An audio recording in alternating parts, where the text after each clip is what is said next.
지금 제겐 가족이 없지만 6년 전만 해도 저에게는 하나뿐인 제 가족인 할머니가 계셨어요. 친할머니는 아니고요. 저를 가엾게 여긴 할머니께서 걷어주셔서 키워진 경우예요. 할머니 말씀으로는 아랫집에 살던 한 아가씨가 낙태할 돈도 없어 무작정 아이를 낳았는데 미혼모가 되기 싫어 낳은 아이를 고아원에 보낸다는 걸 언뜻 듣고는 할머니께서 자신에게 달라고 부탁했대요. 그 얘기를 중학생이 되던 해에 듣고선 화가 난다기보다는 할머니에게 더 감사한 마음이 생겨 정말 잘해드리려고 노력 많이 했어요. 그러다 18이 되던 해 할머니가 시장을 다녀오시다 갑작스레 쓰러지셨고 그렇게 저는 대학 입시에 신경 쓸 겨를도 없이 할머니를 돌보기 시작했어요. 물론 할머니는 반대하셨지만요. 나이 차면 죽는 게 당연한 건데 뭘 돌보긴. 이 누나 얼른 공부하러 안 가? 됐어요. 내가 공부하다 할머니 갑자기 죽으면 어떡해요. 그렇게 갑자기 안 죽어. 안 죽으니까 이제 할머니 신경 쓰지 마. 응? 아, 싫어요. 어차피 난 공부머리도 없고 이성적으로 대학 준비해봤자 지방 잡대일 텐데 대학 가면 등록금만 왕창 깨질 거예요. 이누야, 등록금 때문에 그런 거라면 걱정하지 말거라. 그건 할머니가 어떻게든 해줄게. 그러니까 할머니 얼른 건강해지세요. 제가 마음 다잡고 공부할 수 있게요. 하지만 결국 할머니는 다음 해에 돌아가셨어요.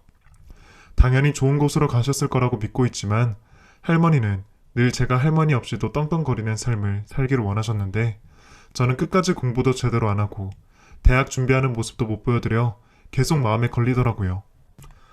그래서 어떻게 하면 할머니의 바람을 들어드릴 수 있을까 고민하다가 사실 저는 실제로도 교내 성적이 그렇게 높은 학생이 아니었기 때문에 이제 와서 수능 준비를 하는 것도 부담이고 나아가 대학 재학 4년 동안에는 돈도 못 번 채로 등록금과 생활비만 나가는 것도 부담이었어요.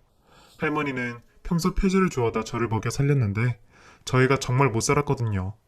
그런데 할머니가 돌아가신 후에 다 쓰러져가는 집이었지만 그마저도 월세가 부담이 돼 원룸으로 이사를 가려고 청소를 하는데 할머니 통장이 나왔어요. 그 통장을 열어보니 첫 페이지에는 비밀번호 3990 이노야 이걸로 대학 가라 라는 메모가 붙어 있었어요. 그리고 제일 마지막으로 찍혀있는 페이지를 보니 2천만원 가량의 돈이 들어있었죠. 할머니가 거의 1년 반을 아프셔서 계속 마음의 준비를 하고 있던 터라 막상 돌아가셨을 때에도 눈물이 안 났는데 통장 앞에서는 얼마나 울었는지 기억도 안 나네요. 어쨌든 저는 그 돈을 정말 의미 있게 쓰고 싶었어요. 이왕이면 할머니가 가장 원하셨던 걸 이루는 방향으로요. 그래서 생각해낸 게 공무원이었어요. 공무원이면 1년 정도 열심히 준비하면 될 거라고 생각했고 만약 공무원이 된다면 안정적으로 돈도 벌 수 있으니까요. 그렇게 저는 곧장 고시원에 들어가 경찰 공무원 고시생 생활을 시작했어요. 일단 할머니가 아프시기 시작한 시점부터 돈이 꽤나 많이 들어갔기 때문에 제가 가진 전 재산이 할머니가 남기신 2천만 원 뿐이기도 했고 할머니의 꿈을 빨리 이뤄드리고자 저는 어떻게든 내년에 있는 공무원 시험에 합격하기 위해 잠도 안 자고 열심히 공부만 했어요. 일단 저는 어릴 적부터 영어라면 굳이 학원을 다니지 않아도 만점을 놓친 적이 없었기 때문에 시험 직전에 문제집만 한번 쭉 풀어보면 되겠다 생각하고 패스를 했지만 나머지는 누군가의 도움 없이 저 혼자 공부해도 될까 걱정이 좀 되긴 했어요. 그래서 더욱 잠을 줄여 공부를 했죠. 물론 경찰이라 하면 건강이 최우선이어야겠다 싶어서 잠이 올 때쯤이면 무조건 밖으로 나가서 뛰고 근처 놀이터에서 운동하고 그랬네요. 그렇게 2달쯤 흘렀을까? 어느 날 새벽에도 저는 어김없이 공부를 하고 있었어요. 밖에는 비가 오고 있었고요. 그런데 그날은 이상하게 아무리 제 뺨을 때리고 볼펜으로 허벅지를 찔러봐도 잠이 쏟아지는 거예요. 그래서 결국에는 조금만 자자 싶어서 침대에 누웠죠. 제가 도대체 언제 잠들었는지도 모를 만큼 골아떨어지고 휴대폰 알람에 잠에서 깨어났는데 아직도 새벽인 밖은 비가 오고 있더라고요. 고요한 정적에 빗소리가 들려오니 제 피로는 점점 더 노곤노곤해졌어요. 그러다 안 되겠다 싶어 무작정 후드집업 하나 걸치고 밖으로 나갔어요. 집 근처 24시 편의점에 들러 커피를 사올 생각이었는데 그리고 집에 돌아와 샤워를 하고 커피를 마시면 잠이 좀 깨겠다 싶었거든요. 그렇게 우산을 쓰고 빗속을 걷는데 새벽이라 길에는 저밖에 없었거든요. 빗소리가 추적추적하니 너무 좋더라고요. 오랜만에 감성에 젖어들었죠. 근데 편의점에 거의 다다를 시점에 쓰레기를 쌓아두는 골목길에 누가 쓰러져 있는 거예요. 저는 너무 놀라서 뛰어가 확인해보니 할머니 한 분이 쓰러져 온몸으로 비를 다 맞고 계셨어요. 그 옆에는 천막이 쳐져 있는 리어카가 있었는데 들춰보니 박스더라고요. 순간 저희 할머니 생각이 나서 눈물이 나올 뻔한 걸 참고 입고 나왔던 후드 집업을 벗어 할머니를 감싼 후 들쳐업고는 119에 신고를 했어요. 근데 새벽인지라 아무리 응급이라도 30분은 걸린다는 거예요. 그래서 차라리 근처 대학병원에 전속력으로 뛰어가면 그보다는 빠르지 않을까 싶어 할머니가 최대한 비해졌지 않도록 등에 엎혀있던 할머니를 앞쪽으로 아기한테지 않고는 우산도 내팽개치고 미친 듯이 뛰었습니다. 응급실에 도착하니 간호사분들이 할머니를 보시고는 얼른 응급조치를 하였고요. 이후에는 의사 선생님이 할머니를 데려가 수술은 아니고 간단한 시술을 했네요. 급성 심근경색이에요. 하마터면 큰일 날 뻔했습니다. 그럼 조금만 늦었어도 심장마비로 돌아가셨을 거란 얘긴가요? 맞아요. 이 환자분 보호자 되시나요? 아니요, 그냥 지나가던 할머니인데 보호자분께 연락을 취해야 할 텐데. 괜찮아요. 제가 할머니가 깨어나실 때까지 옆에서 지키고 있을게요.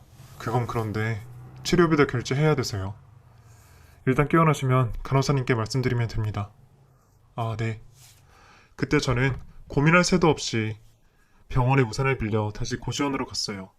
가서 할머니가 갈아입으실 수 있는 사이즈 작은 옷들과 양말, 그리고 2천만 원이 든 통장을 챙겨 다시 병원으로 향했죠. 그리고는 제가 병원비를 결제했어요. 물론 할머니께 보호자가 있을 수도 있겠죠. 근데 그냥 그러고 싶었어요. 조금 충동적이긴 했지만요. 괜히 저희 할머니 생각이 나더라고요. 저희 할머니도 언젠간 햇볕이 아주 센 여름에 폐지를 주우시다가 열사병으로 쓰러지신 적이 있는데 그때는 다행히 제가 할머니한테 전화를 건 타이밍에 누군가 그 전화를 받아 제가 모시고 갈 수 있었거든요. 근데 그때 할머니는 병원비 때문에 자신은 괜찮다며 병원에 가는 걸 거부하시고는 집 냉동고에 있던 얼음팩으로 찜질하는 걸로 그쳤죠. 저는 그게 늘 생각이 났어요. 그래서 저는 늘 꼭 성공해서 평범한 인생을 살게 되면 할머니가 병원비 걱정하는 일은 없게 해야지 싶었거든요. 그래서 병원비를 내줬습니다.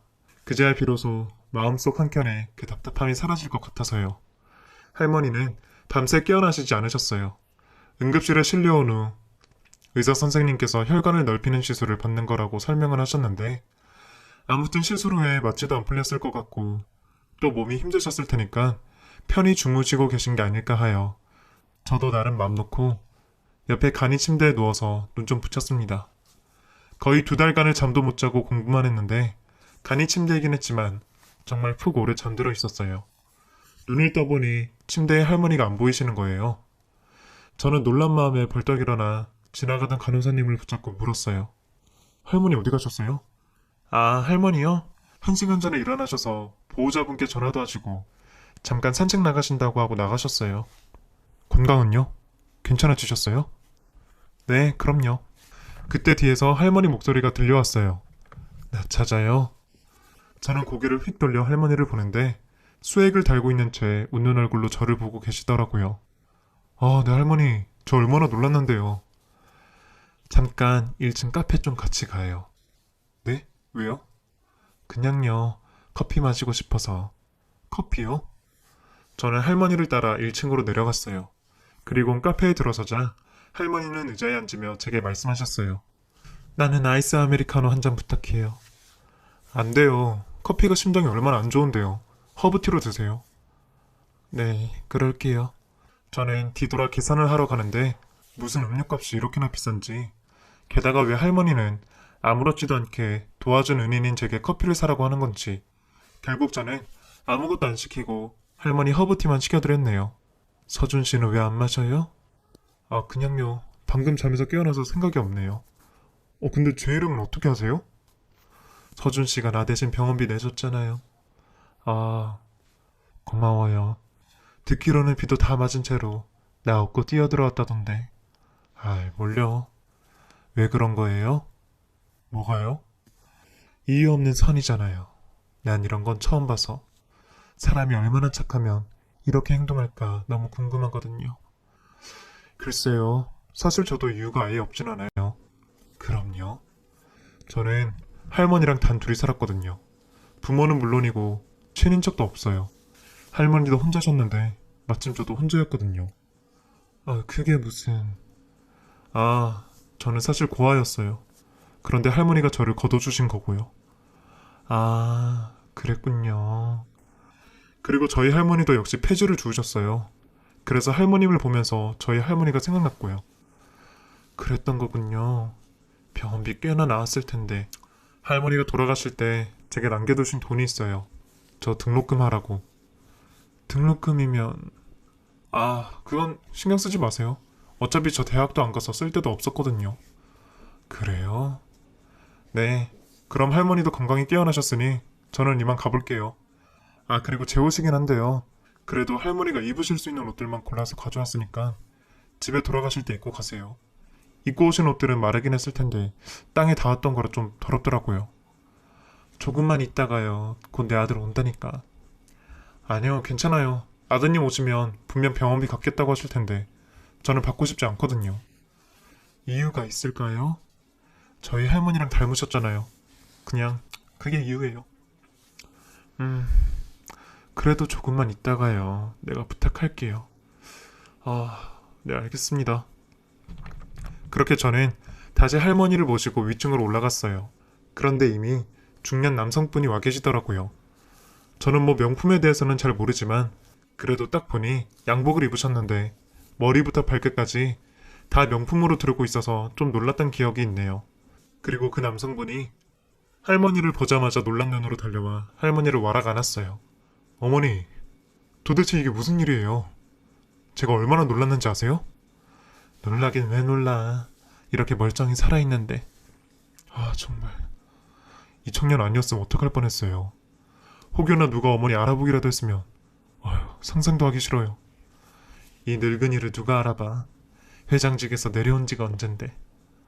그래도요. 저는 순간 그들의 얘기를 듣고 저도 모르게 말이 새어나왔어요. 회장직? 그건 차차 얘기하려고 했는데. 서준씨, 반가워요. 나는 반도체에서 전 회장이었고 지금은 여기 옆에 있는 우리 아들이 물려받아 현 회장이에요. 네? 아니, 그러니까 지금 두 분이 전 회장님 그리고 현 회장님이란 말씀이세요? 그 이후로 회사 소개를 듣는데 제가 반도체에 대해선 잘 알지 못했지만 언뜻 들은 적이 있는 회사였어요. 검색을 해보니 본사는 한국이지만 미국에 수출을 많이 해서 미국에서 더 유명한 회사더라고요. 그럼 폐지를 주우셨던 건 뭐였어요? 할머님은 돈도 많으실 텐데. 그건 그냥 취미예요. 내가 어릴 적에 좀 많이 못 살았거든요. 그래서 학생 때부터 폐지 주워서 아저씨 갖다 드리면 맛있는 거 받고 학용품 받고 그랬는데 나중에 성공을 하고 돈이 많아져도 그때 그렇게 해서 번 돈만큼 뿌듯하지가 않더라고요. 그래서 아직까지도 이렇게 폐지를 줍고 있죠. 뭐 옷은 명품 들으고 폐지 주우면 좀 웃기니까 안 입는 것 뿐이고요.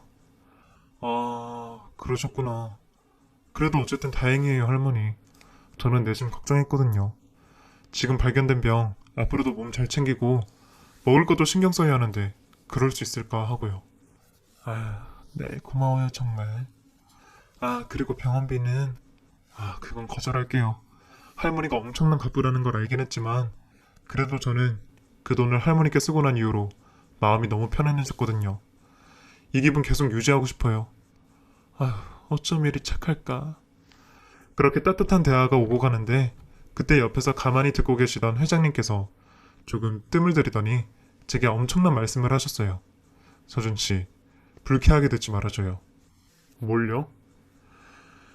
제가 병원에 오면서 서준씨에 대해서 좀 알아봤어요.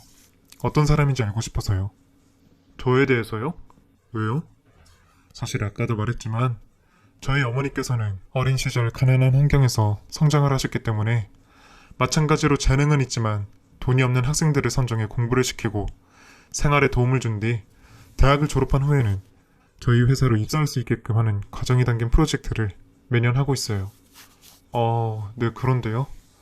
그런데 오면서 알아본 결과 서준 씨는 학창시절에 영어에 뛰어난 재능을 보여 우수한 성적은 물론이고 교내 영어 관련 대회에서도 상을 휩쓰셨다고요.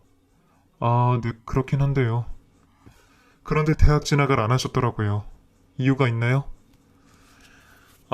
그건 그냥 일찍 사회생활을 하고 싶기도 했고요. 그래서 지금은 경찰 공무원 준비를 하고 있어요. 그렇군요.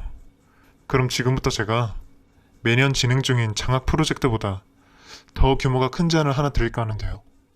제안이라면 어떤... 저는 너무나 당황스러워 말도 어버버거리고 제대로 이해할 수도 없었어요. 그저 쓰러져 있던 할머니를 도와드린 것뿐인데 그 나비 효과가 이렇게 크게 오리라고는 정말 생각도 못했죠.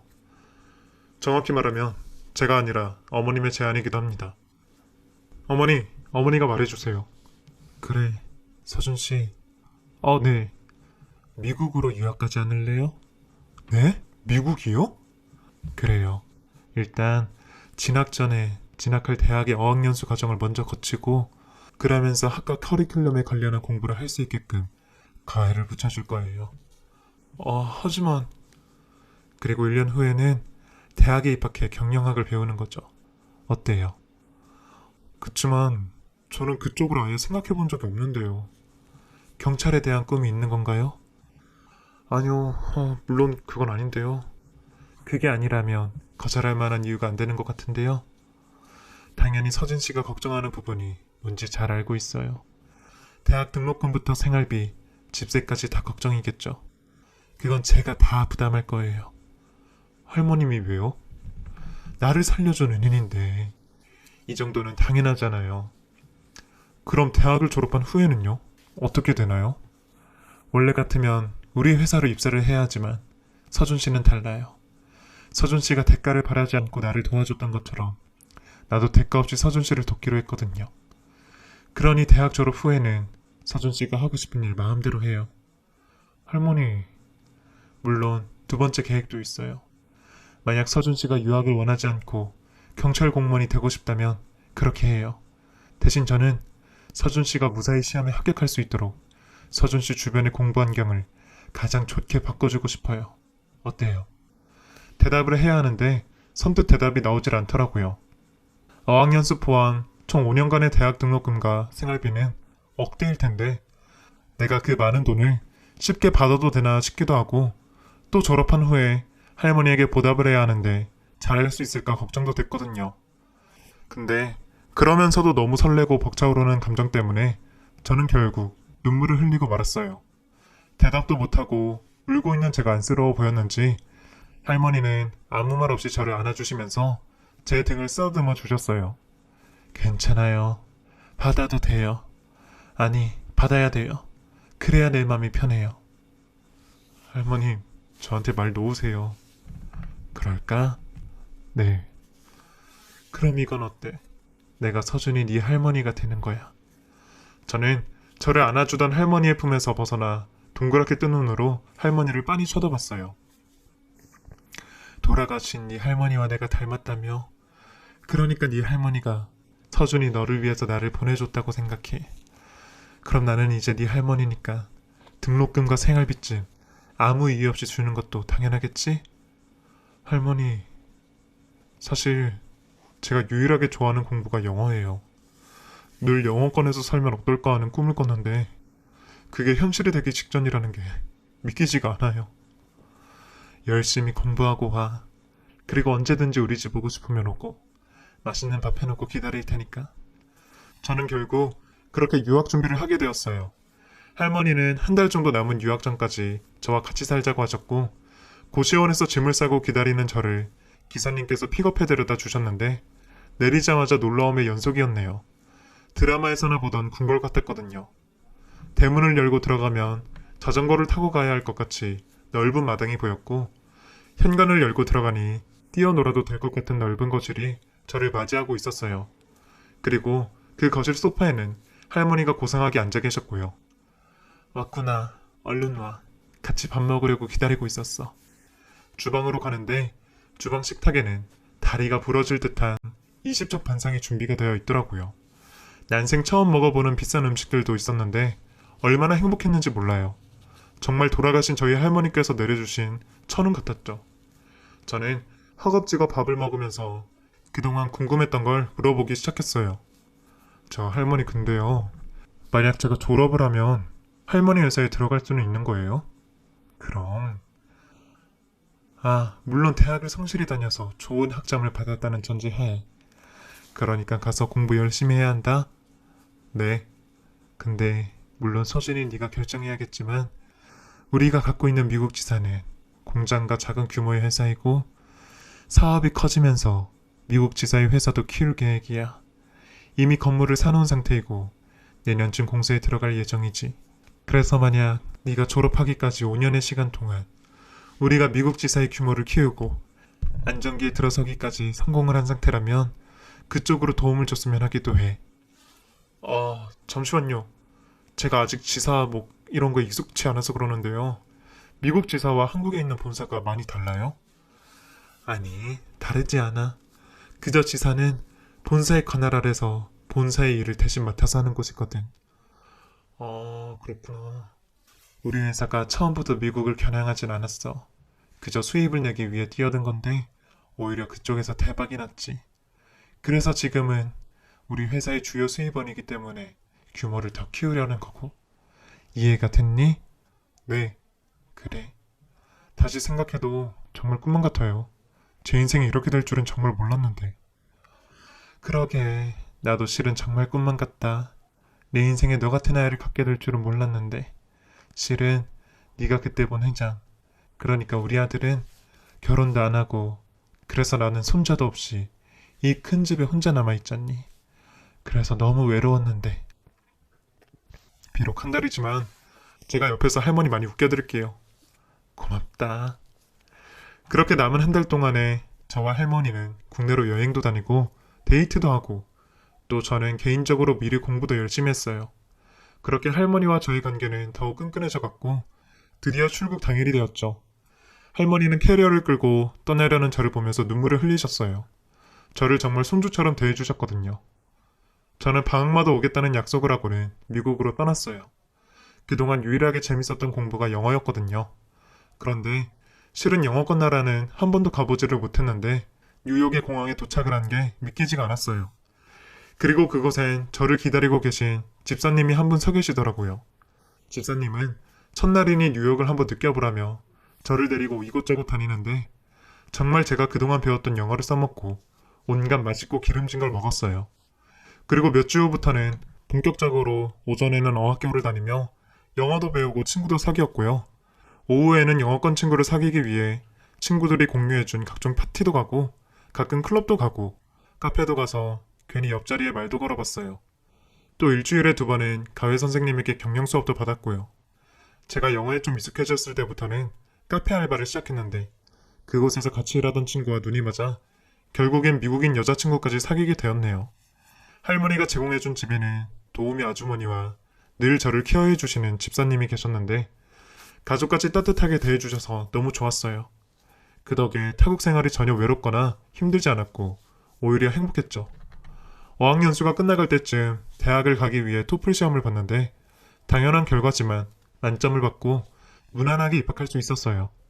그런데 또 첫 대학 수업을 듣는데 제가 그동안 써왔던 생활 언어랑은 차원이 다르더라고요. 저는 첫 수업을 들은 후 충격을 먹고 곧장 도서관으로 가 할머니를 실망시켜드리면 안 된다는 생각에 정말 빡세게 공부했네요. 그 결과 저희 학교는 4점 만점이었는데 그중 첫 학기에 3.5를 맞았어요. 그리고 경영과 관련한 동아리도 들어가 미래의 회사 경영을 위해 더 힘을 썼고요. 방학이 되어 한국으로 돌아가 할머니께 성적을 말씀드리니 역시 그럴 줄 알았다며 제게 무한 칭찬을 해주시는데 그 덕에 나머지 학교 생활도 열심히 공부하면서 시간 가는 줄도 몰랐어요. 5년 내내 할머니는 제게 집세를 뺀 생활비만 100만 원씩 주셨는데 저는 카페 알바도 했어서 몇십만 원씩 차곡차곡 모았었거든요. 그리고 드디어 졸업하는 날 저는 모아놓은 돈을 들고 할머니가 평소에 가장 좋아하신다던 에르메스 매장으로 가서 잘 어울릴 것 같은 가방을 산 뒤 졸업했다고 저를 보러 미국까지 오신 할머니께 선물을 드리니 또다시 눈물을 보이시며 저를 레스토랑으로 데려가 밥을 먹였어요. 그래, 그래서 이제 뭘 하고 싶니? 바로 회사 들어가야죠. 그러지 말고 여행이라도 좀 다니지 그래. 학교 다니면서 조금씩 시간 내가면서 여행 많이 다녔어요. 이걸로 충분해요 저는. 그래, 네가 원한다니 바로 회사로 출근해. 그리고 바로 미국으로 출근하진 않을 거야. 그럼 한국에서 먼저 일하고 그 뒤에 미국으로 오나요? 맞아. 한국에서 6개월간 인턴직으로 일한 뒤에. 네. 그 뒤에 미국 지사로 넘어가 팀장직을 맡으면 돼. 네? 제가 팀장을요? 그래. 하지만 저는 아직 그럴 수 있는 사람이 못 돼요, 할머니. 사실 나도 처음부터 내게 팀장직을 줄 생각은 아니었어. 그런데 너는 학교 성적도 뛰어났고 그 밖에 회사 경영에 필요한 모든 활동에 참여하고 자격증을 땄지.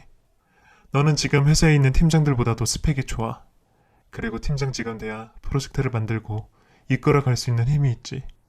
사원은 의견이 있다 해도 그걸 추진하고 성과를 낼 수가 없어. 그래서 내가 미리 내린 결정이란다. 할머니 설마...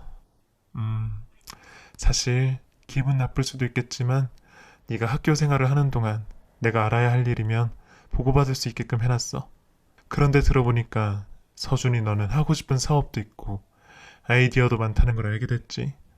너는 분명 우리 회사에서 가장 높은 성과를 보여주는 인재가 될 거야. 저를 그렇게 믿으세요? 어떻게 할머니는 저를 그렇게나 믿으세요? 내가 무작정 믿는 것처럼 보이니?